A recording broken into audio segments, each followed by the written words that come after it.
প্রিয়জন, কথা বলছি একটি ভালোবাসার উপন্যাস নিয়ে। আমার লেখা, আমার লেখকের ৬০তম উপন্যাস আমার হৃদয়ে তুমি। ১০ নভেম্বর এই বইটি প্রকাশ করেছে আইমান প্রকাশন। বাংলা বাজারের আইমান প্রকাশনে পাওয়া যাচ্ছে ভালোবাসার উপন্যাস, বিরহের উপন্যাস, বেদনার উপন্যাস আমার হৃদয়ে তুমি। এছাড়া রকমারিতে অর্ডার করলেই বাংলাদেশের যে কোনো অঞ্চল থেকে খুব দ্রুত সময় বইটি কেনা যাবে। সংগ্রহ করতে পারেন আমার লেখা একটি ভালোবাসার উপন্যাস আমার হৃদয়ে তুমি। এটি মূলত একেবারেই প্রণয় উপাখ্যান, বিরহের উপাখ্যান। ভালোবেসে ভালোবাসার মানুষকে না পাবার যে যাতনা, হাহাকার শূন্যতা, তারই উপাখ্যান আমার হৃদয়ে তুমি।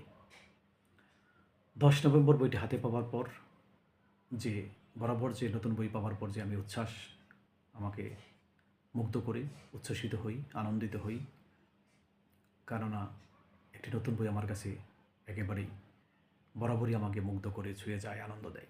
এই বইটি হাতে পাওয়ার পর সেরকমই অনুভূতি হয়েছে।